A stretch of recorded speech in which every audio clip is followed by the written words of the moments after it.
اتنی برکتوں والا مہینہ، اتنی شانوں والا مہینہ ماہ رمضان۔ میرے نبی پاک صلی اللہ تعالی علیہ وسلم نے فرمایا شعبان میرا مہینہ ہے، رمضان میرے رب کا مہینہ ہے۔ آپ نے کچھ باتوں کا بڑا ہی خیال رکھنا ہے۔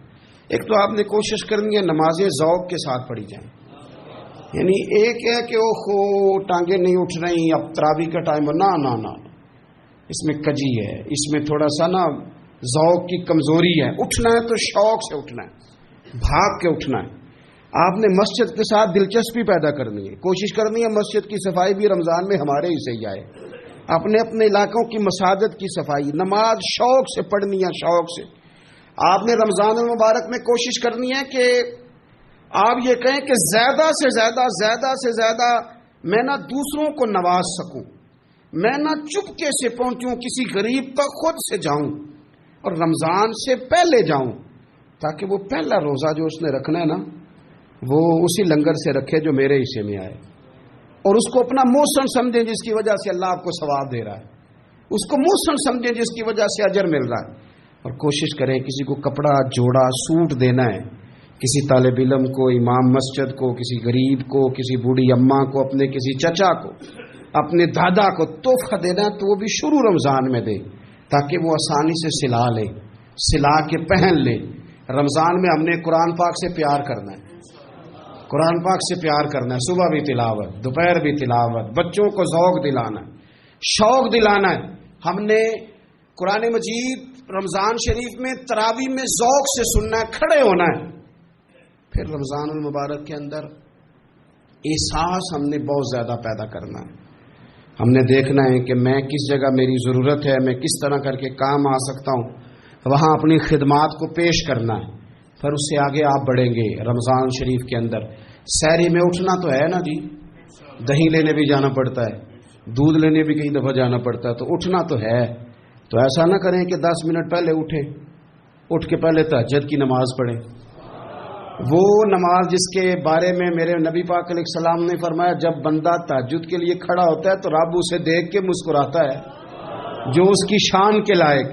باقی نمازوں پہ ثواب ہو رہا ہے، تہجد کے وقت اللہ مسکرا رہا ہے۔ اور حضور فرماتے ہیں اگر جوان آدمی تہجد کے لیے اٹھے تو رب فرشتوں کے سامنے فخر فرماتا ہے۔ تو تہجد کی نماز ہر روز موقع ہونا ہے، اٹھنا ہی اٹھنا ہے، شہری کے لیے تو اٹھنا ہی ہے، تو وہی وقت تہجد کا ہے، خوب تہجد کی نماز پڑھنی۔ ایک چیز آپ نے نا پورا رمضان استعمال نہیں کرنی، وہ غصہ ہے۔ سارے روزے نا، یعنی بالکل عین افطاری کے وقت بھی کوئی بندہ غلط بات برداشت، کون سی بات کرنی ہوتی ہے، صحیح کہ غلط؟ صحیح کو تو برداشت کرنے کی ضرورت ہی نہیں ہوتی، برداشت کرنی غلط بات ہوتی ہے، اس کو سہنا ہے، اسے کہنا یار روزے ہیں، رب کی رحمت برس رہی ہے، جا میں نے تجھے اللہ کی رضا کے لیے معاف کیا۔ اور ذہن میں حدیث رکھنی ہے کہ حضور نے فرمایا تو رب کے بندوں کو معاف کر، اللہ تجھے معاف فرمائے گا۔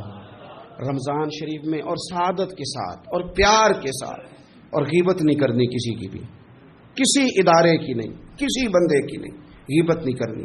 آپ کو حدیث میں ملے گا کہ نبی پاک علیہ السلام نے کچھ بیویوں سے کہا تھا کہ تم نے تو روزہ توڑ دیا ہے اور تم نے حلال کے ساتھ رکھا تھا، حرام کے ساتھ توڑ دیا۔ یا رسول اللہ کس طرح؟ فرمایا غیبت نہیں کی تم نے، مردہ بھائی کا گوشت نہیں کھایا۔ یہ بہت بڑا جرم ہے، اس سے بچنا ہے۔ موبائل کم استعمال کرنا ہے، اور مہربانی کریں کم خبریں دیکھیں، جو خبریں عورتیں پڑھتی ہیں ان خبروں سے بھی پرہیز کریں۔ کوئی ہم نے بڑا سال 11 مہینے سیاسی تبصرے کر لیے، کیا انقلاب آیا پھر ملک میں؟ تو رمضان کا مہینہ سیاسی تبصرے رہنے دیں، زیادہ وقت مسجد میں گزاریں، زیادہ وقت اللہ کے گھر میں گزاریں، زیادہ ٹائم آپ تلاوت قرآن پاک میں، استغفار میں، درود شریف میں گزاریں، ایک دوسرے کے ساتھ پیار کریں، ایک دوسرے کے کام آئیں۔ اے خالق کائنات، آئندہ جمعہ رمضان میں آنے والا ہے، اللہ امت کی خیر فرمانا، کشمیر کے مظلوموں کی خیر کرنا، برما کے مجبوروں کی خیر کرنا، پاکستان تیرے نبی پاک علیہ السلام کے نام پر، کلمے کے نام پر بنایا گیا وطن ہے، اللہ اس میں دین کا جھنڈا نافذ فرما دے، اس وطن عزیز کو قیامت کی صبح تک قائم فرمانا، اور اللہ ہم سب کو بھائی چارے سے، پیار سے، محبت سے، ایک دوسرے کے احساس میں زندہ رکھنا۔